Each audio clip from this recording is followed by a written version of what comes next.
Okay, thank you. I'd like to call the meeting to order of the City of Winona Plan Commission.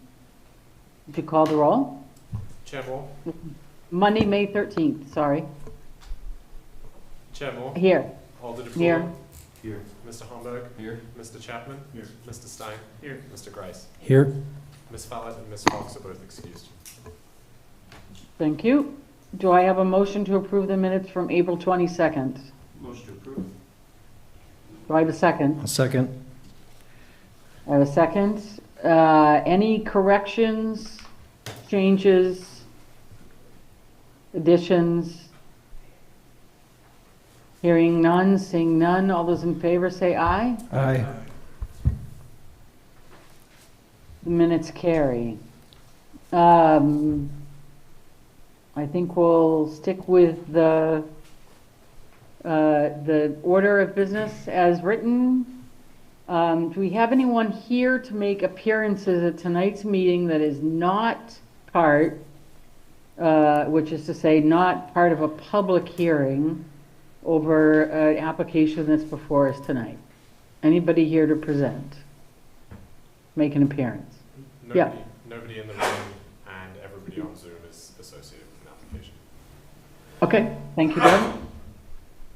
With that, we'll close the appearance section and go to number 6A, a public hearing on the request by Slendy Realty Investments LLC, represented by Fisher Consult LLC, for approval of a zoning permit for construction of a new multi-story indoor storage facility at 1350 Femrite Drive, case number 2-005-2024. With that, I'll turn it over to the applicant, and the floor is yours, gentlemen.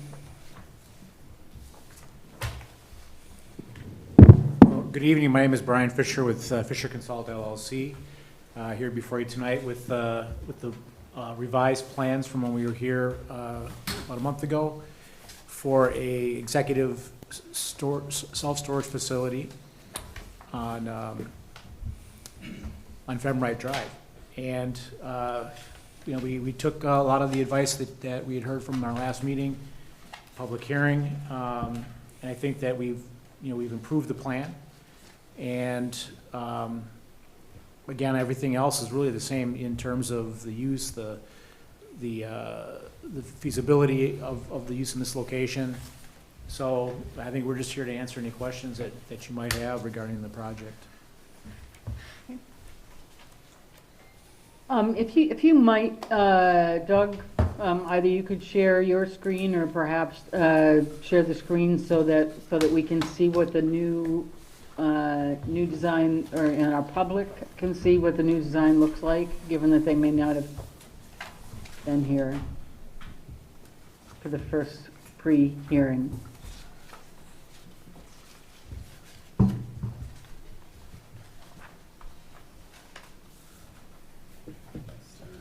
Don't have to go through the whole thing. I'm just more thinking about the aesthetic more than anything else for the public's. And while Doug's looking for that, I'll just also mention, we did get the staff report from Verbricker on their review of the stormwater and civil. There are a number of comments. None of them stood out to us. I do have our civil engineer, Brian Arcad, should be in the audience if there's any questions relative to that, the landscaping, stormwater management. So we are prepared to answer any of those questions you might have. Okay. And might you share again, for the public's purpose, as well as the commission's, when you say that you took what the commission said at the previous pre-hearing to heart in your redesign, can you just touch on a few of the things that were changed overall since that time?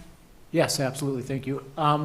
We certainly added more glass, and we did a little bit more of the fenestration on the material use. You'll see that we've added a large vertical expanses of glass to kind of break up some of those larger areas that just didn't have any architectural fenestration. Also, on our east-facing facade, we left an area for a mural. I didn't want to just throw something up now without actually spending some time and working with hopefully a local artist to put together a mural that would be very, would be a Monona-themed mural. And I don't want to rush through that, but I wanted you to know that the one open space on the east facade is meant to be a painted mural. Okay. Then, also we talked about using some prairie grass that was evident at the Meritor site just to the south as we went along 51. So we did include that as well, so we can kind of continue that theme, if you will, along that corridor, which I thought was a good idea. So we definitely got that put in there. We did not have a sidewalk. We did not show extending the sidewalk when we were here last time, and that's been added as well. We will be extending the sidewalk on Cops Drive. And those are the big changes. Okay. Thank you. Is there anyone else here that would like to speak during the public hearing portion of this application? Doug, anybody there? Nobody in person. Okay, then we'll close the public hearing portion and move to number 6B, consideration of action on the request by Slindy Realty Investments LLC, represented by Fisher Consult LLC, for approval of a zoning permit for construction of a new multi-story indoor storage facility at 1350 Femright Drive, case number 2-005-2024. Doug? Thank you. So, as mentioned, Slindy Realty Investments is proposing the construction of a four-story executive storage building. These are typically designed to give the appearance of a professional building with architectural fenestration, high levels of glazing, high-quality exterior materials. The site at 1350 Femright Drive has been vacant since approximately 2010, and use is somewhat limited due to the adjacent right-of-way just to the south. The application came through for a pre-hearing in mid-March of this year, and generally the commission was supportive. There were comments on the glazing and fenestration, drive lane widths, as well as the site landscaping. Most of those points were discussed during the public hearing here, and some of those modifications that were made. As far as the land use, the property is zoned Community Design District, CDD, and uses within that district shall include a compatible mix of residential, commercial, industrial, or open space uses, realizing the goals of the comprehensive plan. The 2016 comp plan, both the current and future land use map, or the future land use map, sorry, has this as a commercial use. Of course, the current use is deemed as vacant within that. And the definition of commercial coming from CARP C, as included in the comp plan, is land used for retail, service, commercial, and office uses. There's quite a mix of adjacent land uses in the immediate area, with Merida Clinic just to the south, light industrial and commercial to the north, self-storage to the northwest, office and service to the west, and big box retail to the southwest. The commission previously agreed that there was a need for this type of storage use, and that this was an appropriate site for executive indoor storage. Some of the differences between the different types of storage products were discussed at the pre-hearing. Some of the design elements, some of the different characteristics of the sites that come up with that, in addition to the previous Devon self-storage application that came through for the former Shopco building on West Broadway. Given the nature of this application, it was deemed a suitably different application from the previous one, and rather than this being a dedicated use with efficient land use, dedicated building design, and instead of the adaptive reuse, the commission was generally comfortable. I do include in the recommendation from staff a finding of fact along those lines as well, which is certainly something the commission may choose to discuss. Site plan has evolved here with two new curb cuts proposed along Femright Drive. This allows for a turf area sort of closer to the curb, and most likely one-way circulation. The drive lanes have been narrowed with porous pavement included for much of the building perimeter instead of traditional asphalt. The office location was also moved to the southwest corner of the building. There's extensive glass there, and just to give differentiation within the building, and parking located in front of that as well. The exterior loaded storage units are along the north and south facades, and then there's interior loaded units with an interior drive-through lane that cuts through the building east to west. And as mentioned by the applicant, they have added a sidewalk that will connect to the existing sidewalk to the south, providing that pedestrian connection between Femrite Drive, the Merida Clinic, and all the way to East Broadway as well. And this is likely to be on the proposed metro route C3 as well. The parking standards for this type of use for storage and warehousing, typically it's provide a minimum of 4 spaces or 1 space for each full-time equivalent employee during peak work shift, plus 1 space for each vehicle owned, stored by the business at the site, and 1 visitor parking space for each 500 square feet of office or sales, whichever is greater. The number of employees is not listed within the application materials, and the plans show just over 1,000 square feet of office space. It's my understanding there are minimal to no vehicles that would be needed for the use. So most likely it would be 3 to 4 stalls that would be needed per code. 5 stalls are included on the plans, with 1 proposed as ADA accessible, and it likely is sufficient given the minimal visitor traffic that would be there, and of course the adjacent parking that's available to the storage units themselves. The plans call for a construction of a 4-story building with just under a 30,000 square foot footprint. The elevations show a varied and articulated facade with wood panel, metal panel, and brick used, as well as large glazing elements throughout, with more added since the pre-hearing to give that professional building appearance. The overhead doors have been adjusted as well since the previous iteration of the plans, with the dark brick used now to soften their appearance. One thing on the plans just to note is that they do mention white or black doors. The elevations do show those as black, and that sort of softens the aesthetic, but maybe just something to clarify.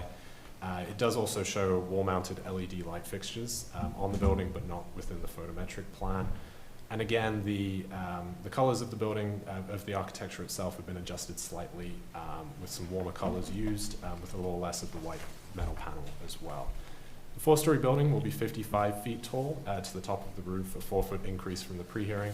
And just as a comparison, point of comparison, the Menards across the street at 6401 Copps has a height of approximately 32 feet. Adjustments have been made to the elevations to break up the building, especially along the south and the west exteriors, with glazing extending 38 feet vertically from the ground floor, with wall signage included above on the 4th floor line. As mentioned, the hours of operations are not included, but it's expected that this will be keypad entry, and that it would allow for hours during sort of off hours from the office use. The certified survey map is also required as part of this, and that will be following at the same meeting here. Stormwater was reviewed by Darren Pope with Veerbecker, and we have him on the line here and able to answer any questions. His review letter is also included in the meeting packet and is included as a recommended condition of approval. As far as lighting, these standards are regulated by attachment 2 of the zoning code. Plans show 6 pole-mounted fixtures, all 25 feet in height. Very modest with no light trespass concerns at the property line. But just one thing to point out would be the building-mounted fixtures, and it's recommended that the plans just be updated to include those, just to verify the standards and update the photometric plan accordingly. The landscaping does account for some existing mature canopy trees that are on the site, and they include both honey locust and Norway maple. The landscaping standards are based on the number of parking stalls that are provided, with 15 landscaping points needed per stall, and sites with 1 to 6 parking stalls not requiring any canopy trees. The applicant does propose a total of 402 new points with a variety of plantings around the perimeter of the building, as well as the native seating close to Stoughton Road, as was mentioned, suggested at the pre-hearing conference back in March. Plans state 30.1% of the site is open green space, meeting the city's target of 30%, and a security fence is also included around the north, east, and south sides of the paved area. Specifications included in the plan. 2 types of 6-foot-tall fence are included, both black ornamental fencing as well as black coated chain link. Typically this is done just for areas with higher visibility and lower visibility, maybe something the commission chooses to discuss. Some placeholder signage is included, and it's recommended that come back for a comprehensive sign plan just with site circulation and things like that.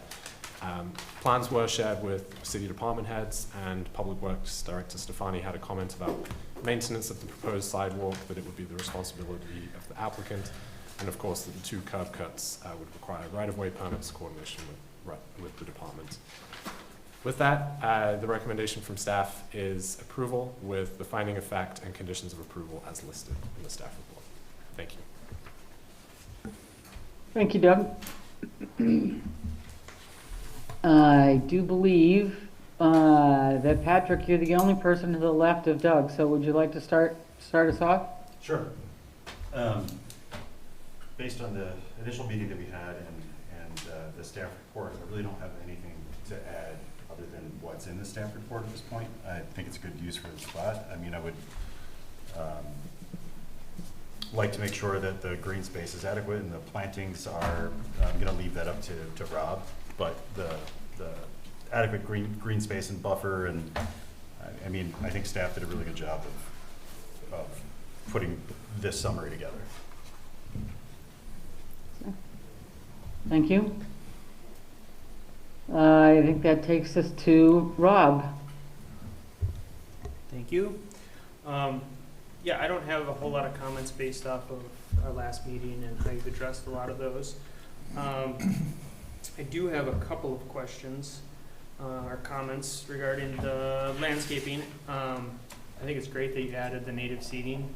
I love that. It's kind of a drop in the bucket, like where you have it, kind of that rear strip. Being that you have more usable area on the south side of the property, I feel like you could easily bring that around, and it's pennies we're talking about to bring that forward, because right now I think you have under 1/10 of an acre kind of shown there. So I think it's a great thing that you've added it. And personally, I just want to see more of this type of landscape treatment, especially on a site that's just kind of barely reaching that 30% threshold. I don't know. I think it's a win-win, and it's not adding a ton of cost to the project. And then I would revisit the type that you've specified. It's got a lot of species that get upwards of 10 feet tall, and you have it planted right up to the curb line, and that's going to flop into your area there. So again, a reason to maybe focus that on the south side a little bit more as well.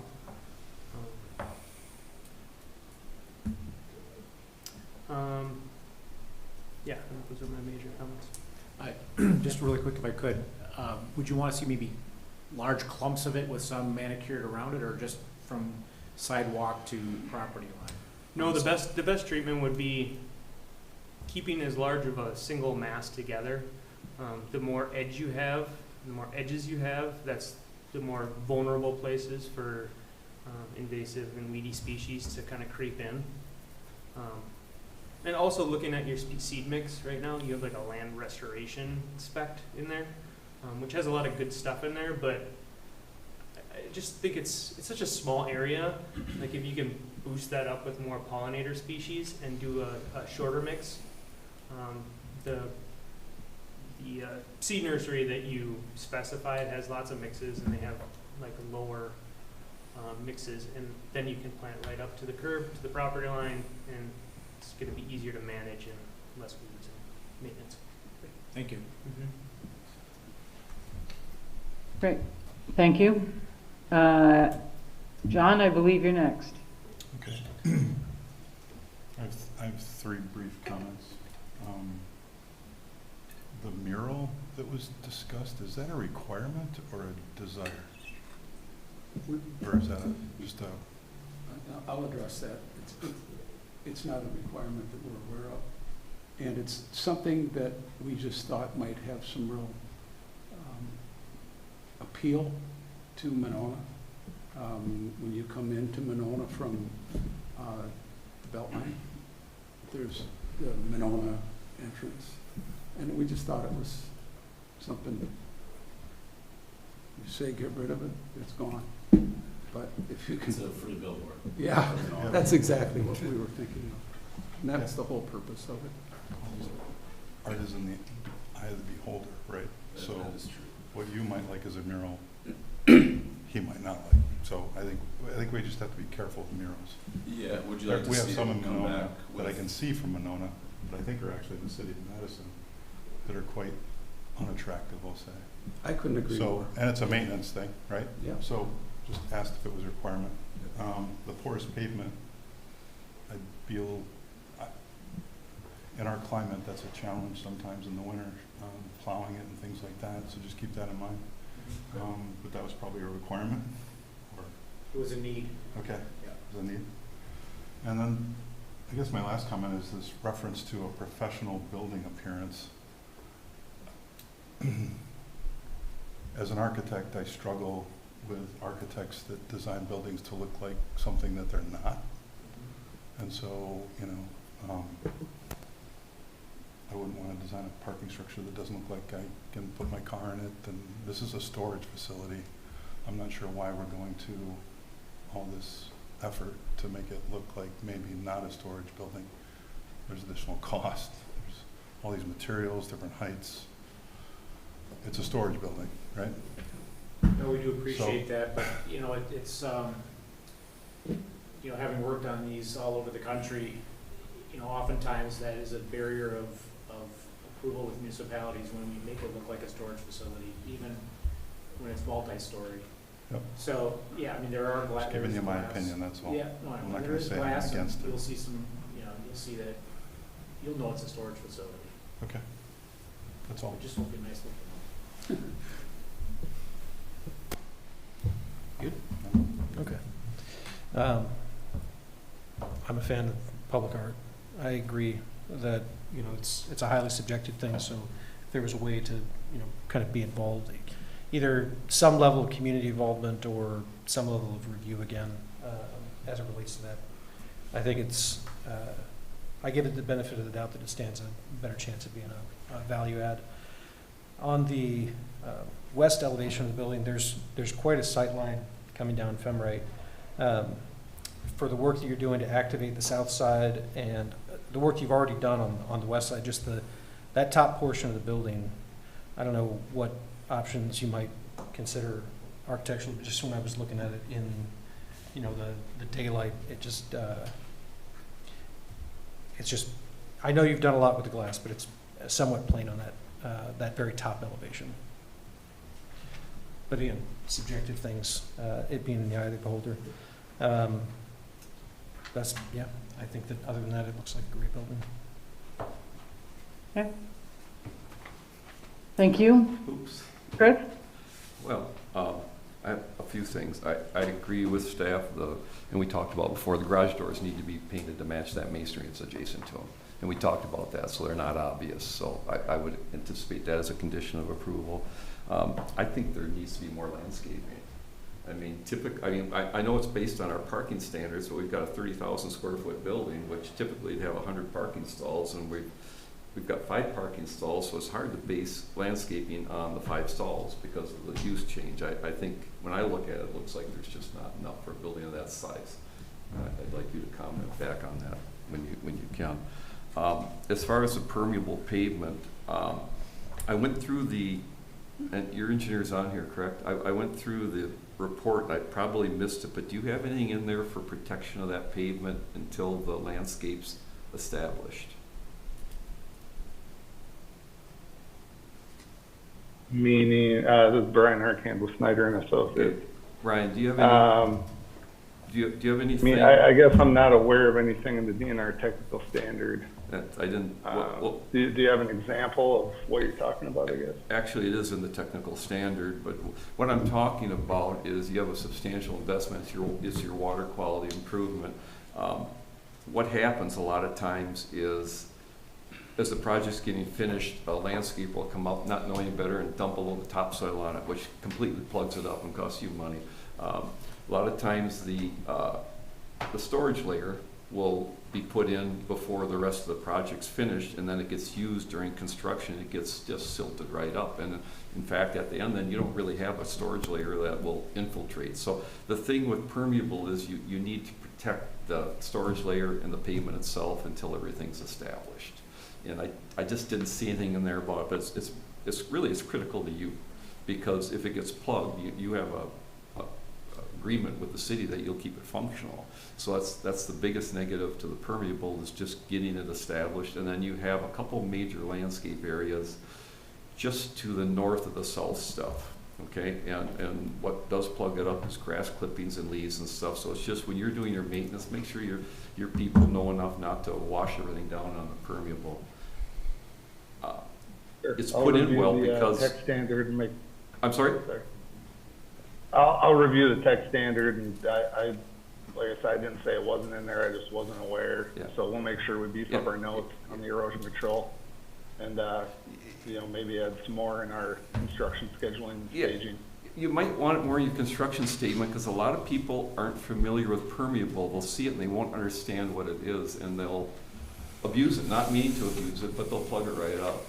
And it's just a big thing for you to keep your eye on until it's established. You've done a good job, because you've got 1-to-1 and less run-on, so you should have a good life with this. People that put it in usually put it in with a 5-to-1 run-on, which is, in the technical standards, only allowed in certain cases. 3-to-1's the most, and that'll plug up. So you've got a good setup where you should get a really long life out of this permeable. The construction cycle is when it's the most vulnerable. So again, I'd probably expect a condition talking about just having some notes on there about being careful to protect the permeable. The mural would need to come back. We do require Plan Commission review and approval of that. We did on our own well house, if you remember back, Doug, when we put our mural on the Doug house.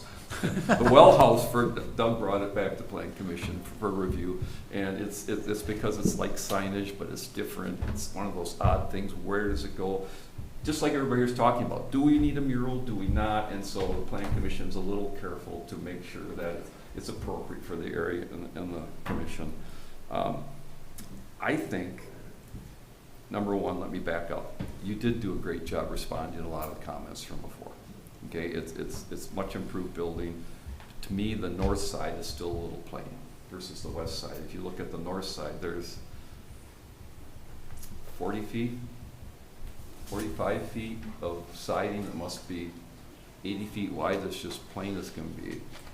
Is there a reason you didn't do as much to the north side as the other three? Yeah, on the north side, facing north, Mhm. you've got other buildings, it's tight, there's just, we have four-sided architecture, we just didn't keep it consistent because there's really nobody that's gonna, very few people are gonna see it. See, I Back would there. disagree, because that building to your north is what, 20 feet at the very most?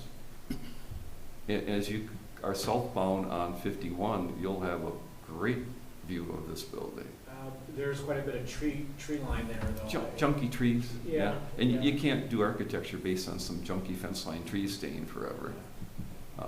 So to me, again, I'd like to hear more comment from this commission. Apparently, everybody else figures it's okay, but for me, there should have been more done to that north elevation. If you look at it in your packet, it doesn't match the other three.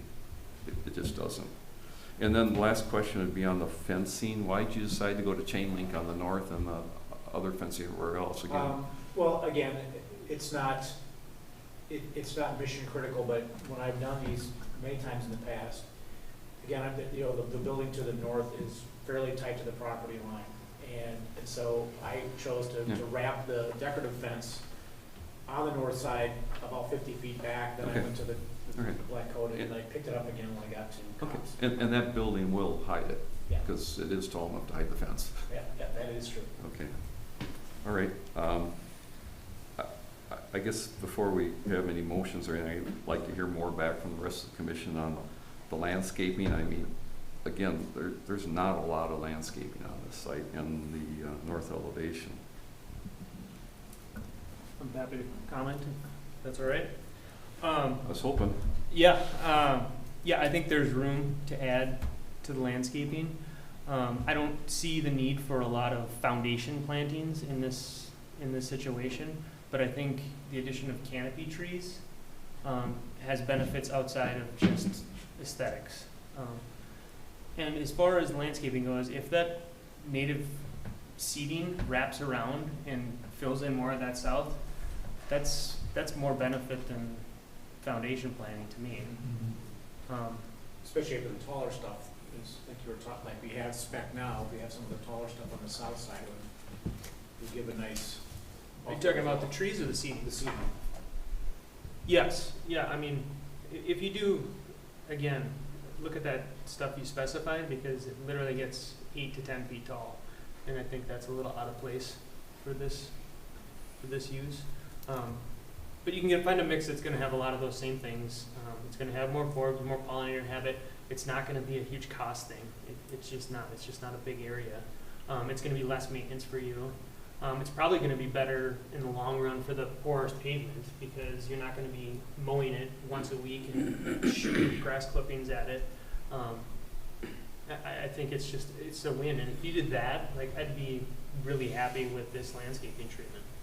Would you have an issue, again, I'm thinking the south side now, Mhm. if we put wash stone strip maybe 18 inches from the pavement and then start, you know, the prairie style plantings, just so we don't have to, you know, be clipping? Given the pavement, I think that makes sense to me. Okay.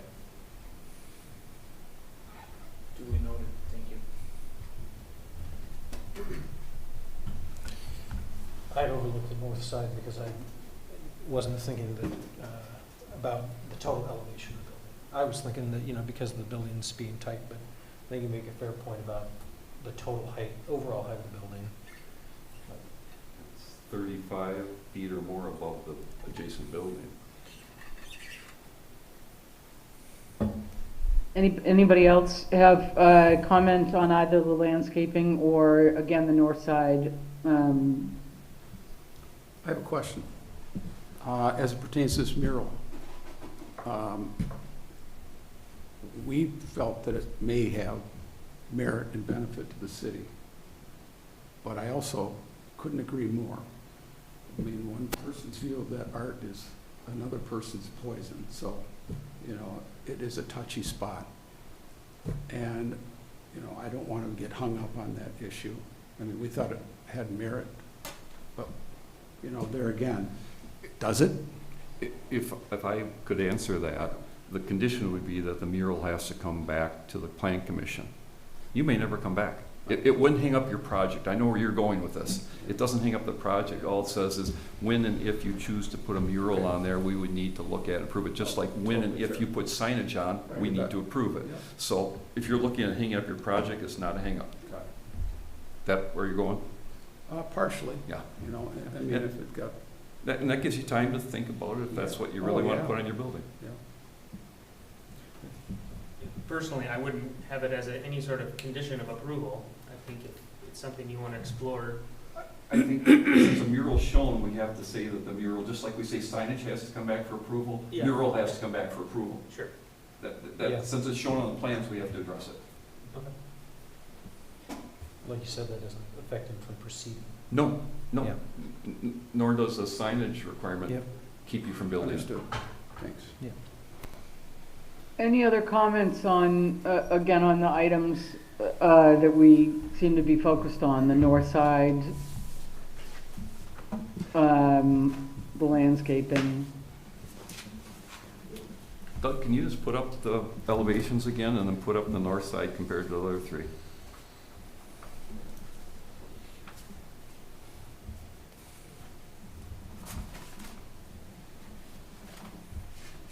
There we go.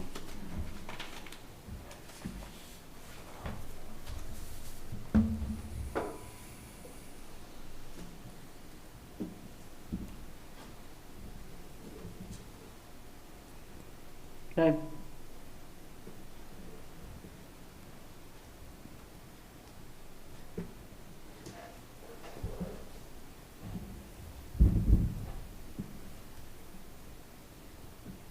And if you would, the height again, on the north side? Isn't it 55? 55, and the height of the building adjacent to is 20, did you say? Under 20. I was being generous. It's got garage doors and probably, 3-4 feet above those garage doors, so. There's a canopy as well, overall garage doors. Parapet, yeah. But, Canopies. pardon? Yeah, there are overhangs above. Oh, yeah, on yours. Okay, she's talking about the adjacent building, what's Oh, going on. yeah, The sorry. adjacent building is under 20 feet. Okay. And this is 55. So the adjacent building would be above where the dark band is, but not a heck of a lot, probably maybe up to the bottom of the windows that are shown on the, not that, yeah, probably somewhere in there. 16 feet would be the bottom of the windows. Okay, so it'd probably be just bit above the bottom of the windows then. The central windows, yeah. Yeah, probably right about there. Okay. I'll give my opinion. It doesn't bother me. I think it does match in materials and color palette. Again, given the building's use, location, it doesn't bother me. Right. Anybody else? Any other questions for the applicant? One item that, if I may just jump in, relating to the public comment that was heard at the pre-hearing, something that I should have included in the staff report. So I did have a conversation with the individual that appeared. It was, I believe, management or ownership of one of the adjacent storage facilities with previous correspondence they'd had with the city. I did review the Broadway corridor plan, looking specifically at this site. As I'm reading it, the site is actually located outside of the corridor. It really appeared to sort of, the Femrite drive line was really the sort of northern extent of this, and so that really, it's right on the edge, if not outside of that. I also had the conversation, said, you know, it really, that correspondence was quite a while ago at this point, and of course they're welcome if they have an application, if they have a request that they would like to come forward with, that, you know, I as staff would be available, but also the Plan Commission. So I just wanted to, I know there had been discussion about that at the last meeting, so that conversation was had. I'll have a follow-up with that individual as well, having had a chance to look at the plan and sort of make that determination as well. Thanks. Can I ask you a question? On the elevations and the perspective images that you provided, there is no visible mechanical equipment shown anywhere. Right. Will that be the case? That's correct. So we will have ground-mounted condensing units, and then we use residential style furnaces for heating inside. We'll take like a 10 by 10 unit in various locations in each floor, and that's where we'll run our heating. So there'll be no rooftop units on here. Okay, thanks. It's a pitched roof, very low pitched roof. So Flat the roof 50 that's yeah, pitched. it's close to flat, but we're going to gutters on either side. And it's an offset ridge. That's why we have 55 feet on the end caps, so we could, you know, cover the pitch of the roof. It's a little bit lower on the north and south sides because we have gutter downspouts.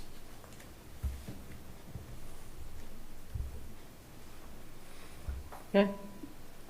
Chris, did you also, did you not have a question around the 5 stalls, the parking? No, I think the 5 stalls is fine for this use. I'm just saying that to use 5 stalls as our benchmark for how much landscaping belongs on the site doesn't do justice to the size of this project. Okay. Okay.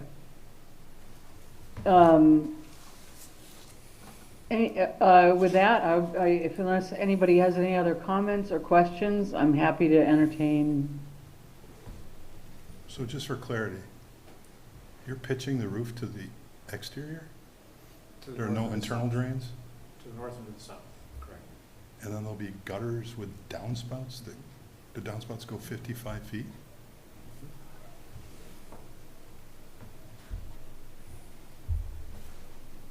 And then where do they go? Porous pavement. And then, I know Brian Arcan could probably answer that directly. Surface drain onto the porous pavement, or are they tying this storm? They would surface drain across the, well, we don't have porous pavement within 10 feet of the building per the DNR technical standard, but yeah, they're encompassed in the drainage areas shown in the stormwater report, keeping with that ratio that Mr. Hobberg mentioned too. I believe one of the staff comments from Darren Pope was to, you know, add some more exhibits into the stormwater report, better clarifying those runoff areas. that everything is meeting the technical standards.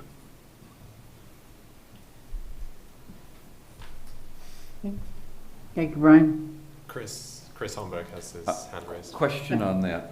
That does create some concentrated flow on the permeable surface, so you have to be very careful not to run those downspouts down to that massive landscape area and then wash all that landscape area onto the permeable pavement, because that'll plug it up. So I think the final location of those downspouts is probably critical if you're not dumping it right into the storage layer.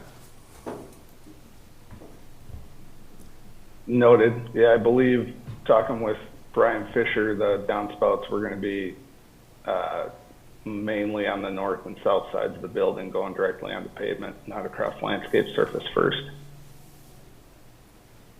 Okay, 2 comments. On the pavement's good, but it needs to disperse. You don't even have a 1-to-1, so you need to disperse. Pavement's better than the landscape area for the permeable. And on the north side, are you sure you want to dump downspouts onto pavement on the north side of a building with a 55-foot tall building there? You're gonna have nothing but ice flows and ice dams all winter long, because it'll just refreeze as soon as it hits that pavement coming off a warm roof.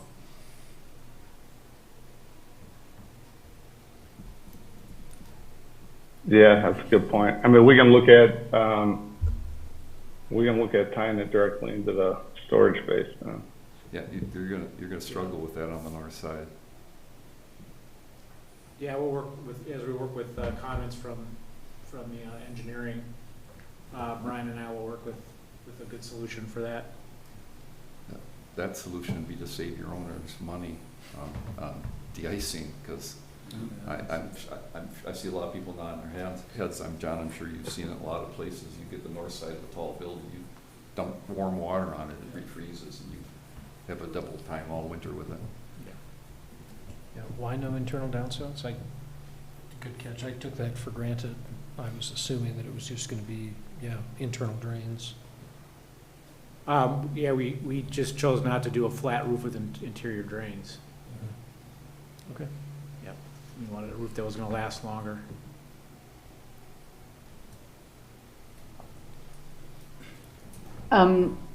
Just as a, I guess, point of info too, you may or may not be aware that more recently, we've certainly been encouraging any facility with a flat roof to consider roughing in for, at least roughing in for solar. Which, given, I believe how open that area is, to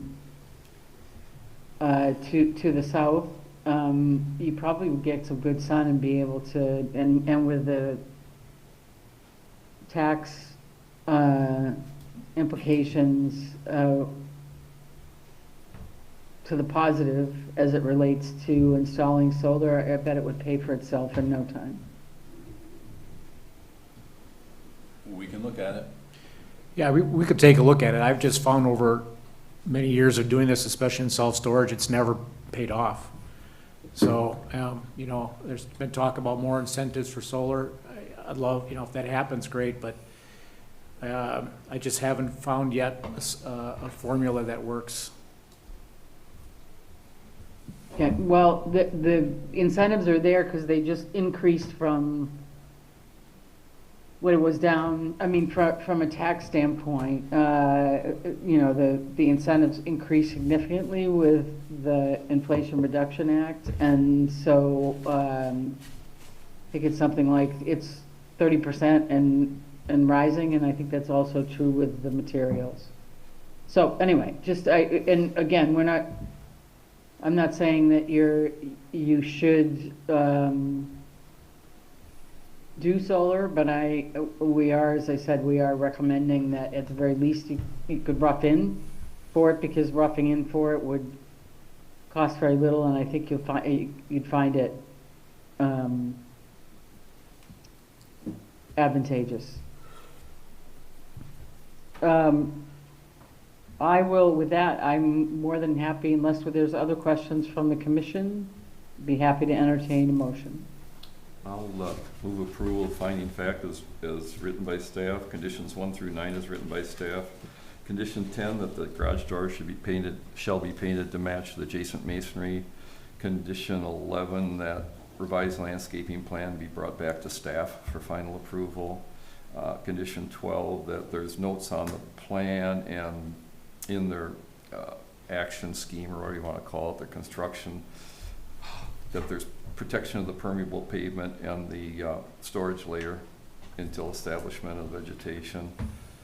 Condition 13, that the mural would come back to Plan Commission for approval. Condition 14, that final downspout location should be approved by staff. Second. I have a second. Any other discussion? Yes, I'd like to. I did this on purpose. I'd like to propose an amendment to my motion that would require a revision to the north elevation.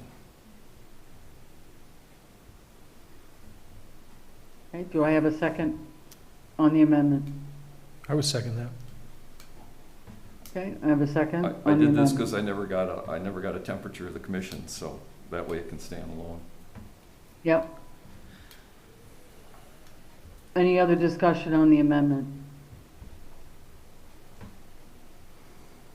Okay, all those in favor of the amendment signify by saying aye. Aye. Aye. No. Opposed? No. No. Okay. So, sorry, it's hard for me to hear. Do we have two and two? It failed. It failed. Okay, thank you. All right, so now we're back to the original motion. Any other conversation, discussion? All those in favor of the original motion as articulated, signify by saying aye. Aye. Aye. Opposed? Motion carries.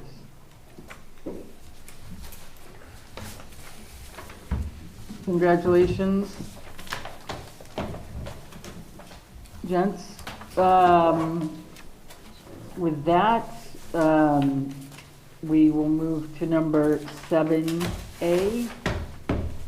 Public hearing on Slendy Realty Investments represented by Fisher Consult LLC on the request of consideration of a certified survey map, CSM, to revise the western property boundary and dedicate 40 feet of right-of-way to the public for the purpose of constructing a new multi-story indoor storage facility at 1350 Femright Drive, case number 2-009-2024. Again, this is related to the CSM. The floor is yours, gentlemen.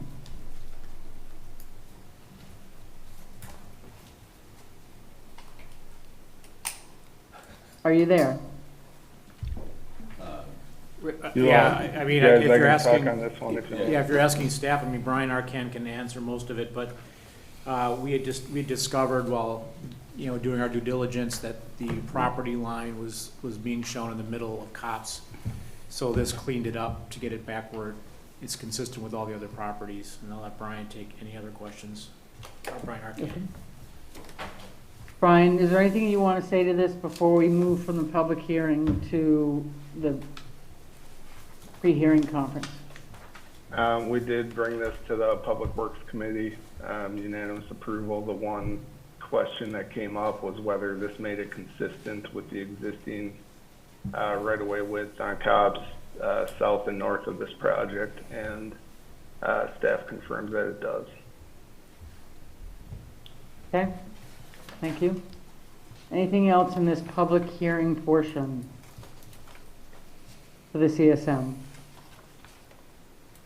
Okay, and we'll close number 7A and move to 7B, the pre-hearing conference for Slendy Realty Investments represented by Fisher Consult LLC on the request for consideration of a certified survey map, CSM, to revise the western property boundary and dedicate 40 feet of right-of-way to the public for the purpose of constructing a new multi-story indoor storage facility at 1350 Femright Drive, case number 2-009-2024. Doug. Thank you. So the request here is for the one lot CSM, 1350 Femrite Drive. The existing 2-acre lot was created by certified survey map 1074, recorded in 1972, prior to the construction of Copps Avenue, north of Femrite. The CSM identifies the existing western property boundary as the center line of what is now Copps Avenue, with the proposed right-of-way line 40 feet into the lot. A 40-foot easement for the roadway purposes was later recorded, and the document numbers included on the documentation. So as mentioned by the applicant, the request here is to release the existing easement, dedicate the 9,400 square feet of the easement area as public right-of-way, and using the proposed right-of-way line as the new western property boundary, effectively cleaning things up and sort of being more consistent with the properties north and south of this. As is required, this did come through the Public Works Committee. Just by timing, it happened just before this meeting, but it was at their May 1st meeting where it was unanimously recommended for approval. The standards for this zoning district, the Community Design District, CDD, there are not specific lot size standards as you would find in single or two family. Instead, they should be comprehensively planned and establish a balance in land uses and community services. The total lot area is just over 76,000 square feet after the dedication of 9,400, and the frontage along Copps is over 235 feet. So the commission should discuss if there are any challenges with the dedication of that to the right-of-way, or to the city, sorry, or any impact on the proposed project. Access to streets required. Typically, the standard would be that there'd be 32 feet of dedicated street, 32 feet in width face-to-face, public right-of-way at least 60 feet in width, and existing conditions here are 80 feet of right-of-way and 50 feet in width based on city's GIS mapping. This was shared with department heads for review. There were no comments. I did confirm with the Director of Public Works he was comfortable with this prior to it going through Public Works Committee, and no other recommendations at this point. Thanks. Thank you. Chris, do you want to start us off? No issues, makes total sense. Okay. Yeah, I agree, no comment. Okay. John? The same. Okay. Rob? Nothing to add. Patrick? Nothing. Okay. That being the case, any questions on this particular item before we move on? This is a pre-hearing. It's not up for decision tonight. So that being the case, I think, gentlemen, you have your... Doug, is there any reason why we can't take this out of order? It wasn't noticed. It wasn't noticed as such. Typical protocol would be for the pre-hearing followed by the consideration. The only other item of procedure as well, I will have Viabeca review this prior to the formal considerations of the professional review. So I will, in the interest of time, have this on for the next meeting, end of May, what would be the normal, the 27th meeting. So we can kind of keep things on track for the applicant here, especially given that feedback. So as long as Viabeca can accommodate that, we should be just fine. Thank you. I should have put that in past tense, which is to say, is there some reason why we didn't put it on essentially? Thank you. With that, Jeff, Bert, thank you. Good luck. Thank you. Yep. Thank you, everybody. Thank you. Thanks.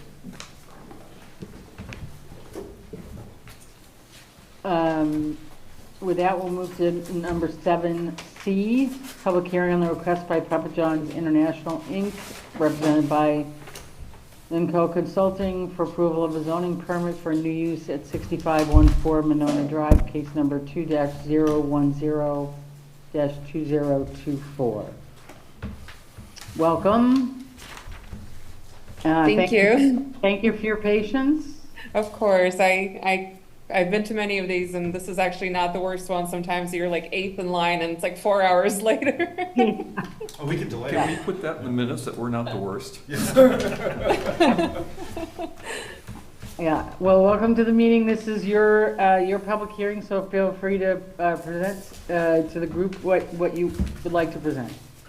Perfect. Well, I mean, this is relatively self-explanatory, and you guys should have a packet of the a floor plan and kind of like a cover sheet, as well as our proposed sign packet for this location.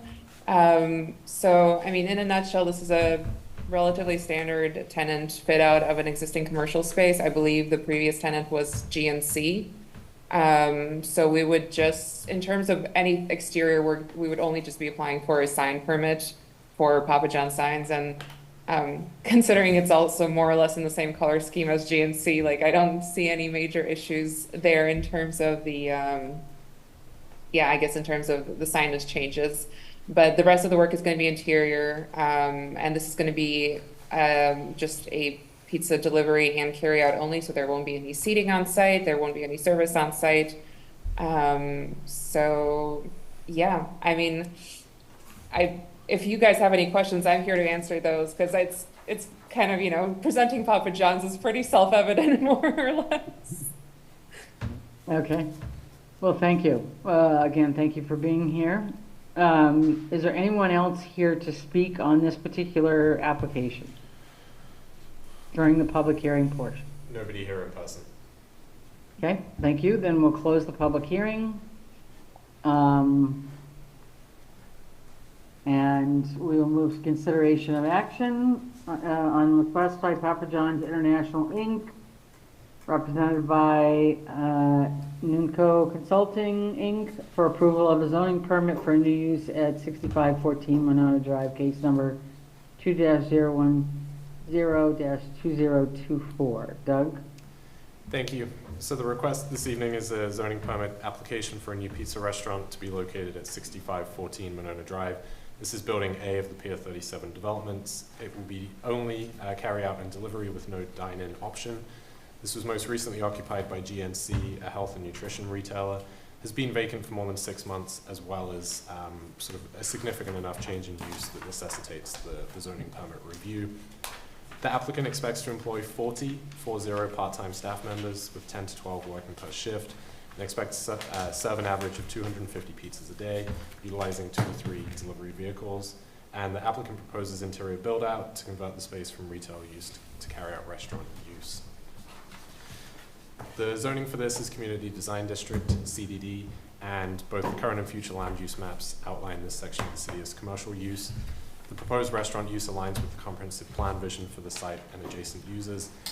I will mention, certainly there are a couple other pizza restaurants within the vicinity of this as it relates to the last meeting, but I think there is some differentiation here in sort of the product as well as the dine-in takeout option, and some of those differentiations there with uses across the street as well as further up Monona Drive. This is subject to a general development plan and PIP for Pier 37, and GNC most recently received their certificate of occupancy in March 2000.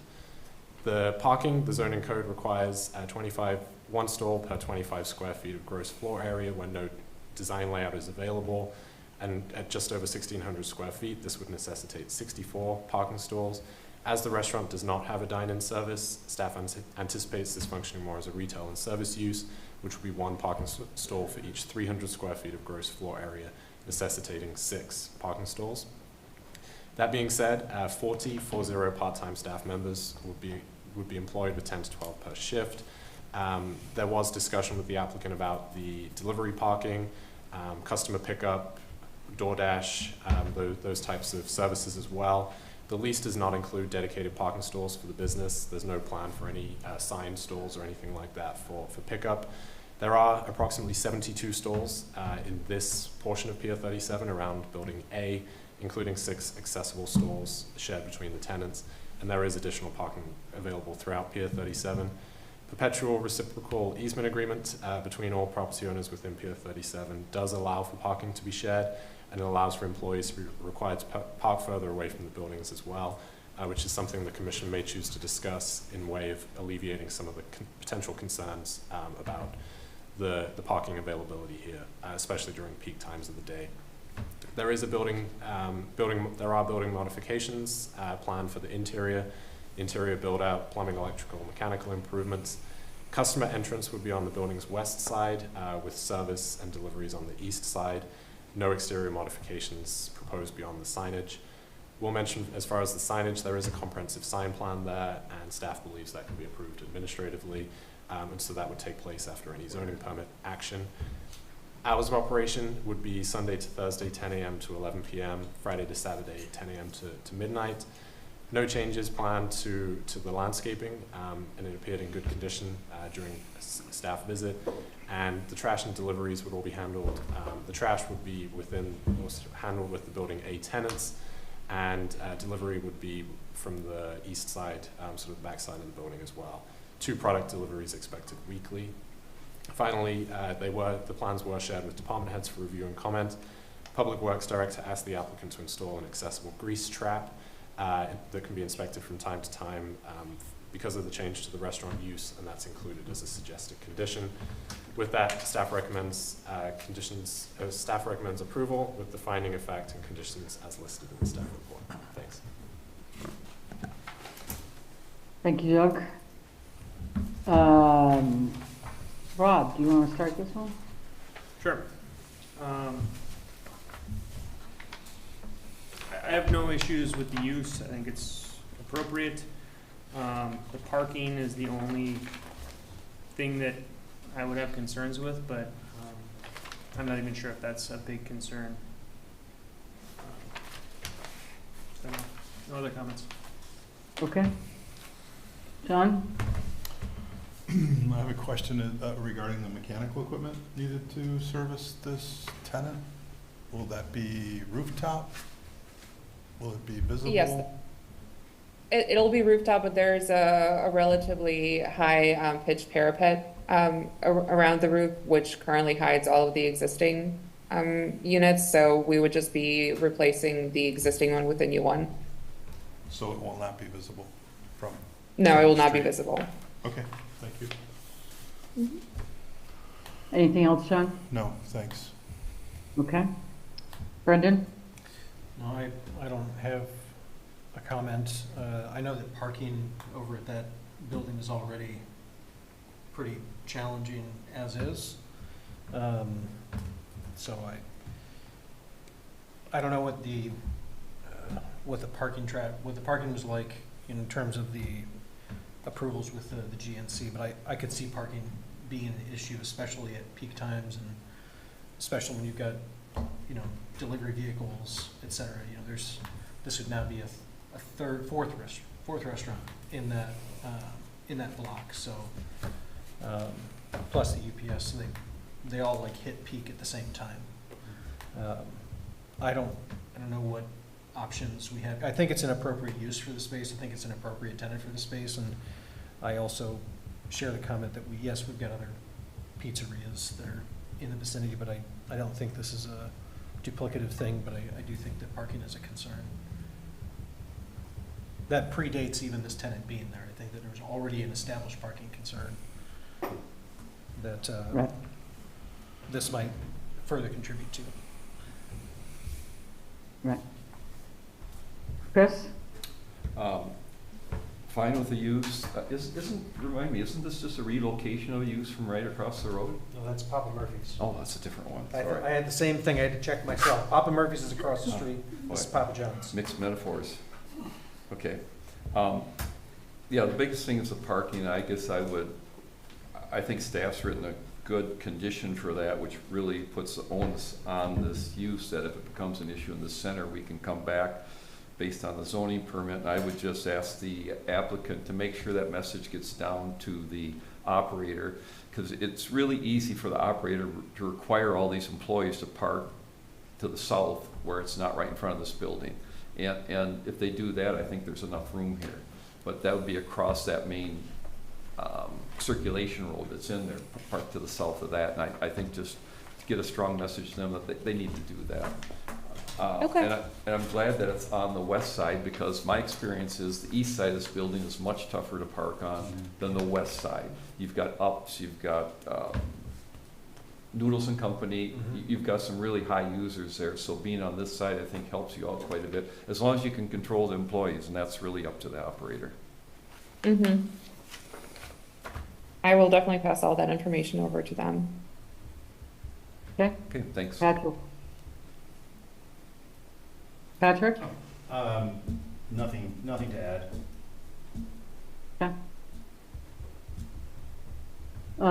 Any other comments, questions? And if not, I will be happy to entertain a motion.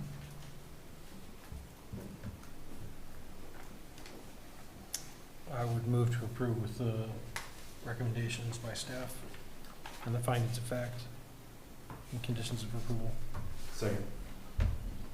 I have a motion and a second. Any other comments, discussion? All those in favor say aye. Aye. Motion carries. Thank you so much. Thank you. Thank you. Good luck. Have a wonderful evening. Thank you. Thanks again for Bye. your patience. With that, we'll move to reports of staff and commission members. Doug, staff report? Thank you. The first one I wanted to just share was some action out of the council meeting last week. We have two alders with us here, of course, but the council acted on a 180-day moratorium on electronic smoking retailers. Obviously, the previous zoning permit application that we had, there was some comments. Ultimately, the decision was based on the parking. But there had been some concerns shared from the police chief and some other comments that have been raised. And so part of that is going to be, sort of exploring, looking at the current uses that are there, looking at some of the other municipalities, what they're doing. I believe that Milwaukee have something pretty similar. So the council acted last Monday. With that, it's 180 days. And with that would be any possible changes. Any recommended zoning changes, of course, would come back to Plan Commission for review. But with that would be sort of a report from staff, kind of the current landscape, as well as some recommendations based on best practice, but also observations here in the city. So I just wanted to make mention of that to keep the commission updated as to what had happened. Great. And upcoming items? Sorry, just one other item, most likely under sort of the, I mean, it covers a lot of different items, but the Dane County Regional Housing Strategy, that is now available. I can share a link with the Plan Commission. Alder DePula has been integral in working on that, and I can certainly pass it to him if he has anything he'd like to add, but most recently there was a kickoff event. The report is now available. The city has been involved with that, as well as many other local municipalities, different groups as well. Very worthy, very helpful document with a lot of interesting information, so I can certainly share that with the group. Yep, I wanted to bring that to everyone's attention. Great. And then finally, sort of upcoming items, meetings. I appreciate everybody's flexibility moving the meeting to May 30th. That will be Thursday, May 30th. Instead of course, meeting on Memorial Day. It will start, I believe, it was 6. I will double check that, but the materials will be coming out. And really, sort of the intent of that, we have a couple bigger items coming early June, targeting that June 10th meeting. So this will, items such as the CSM, smaller zoning permit items, just to kind of keep the pipeline moving. So I appreciate everybody's flexibility with that. We'll try to keep the agenda pretty brief and just keep working through some of the maybe one read items, things like that. So thank you again for that. That's it from staff. Okay.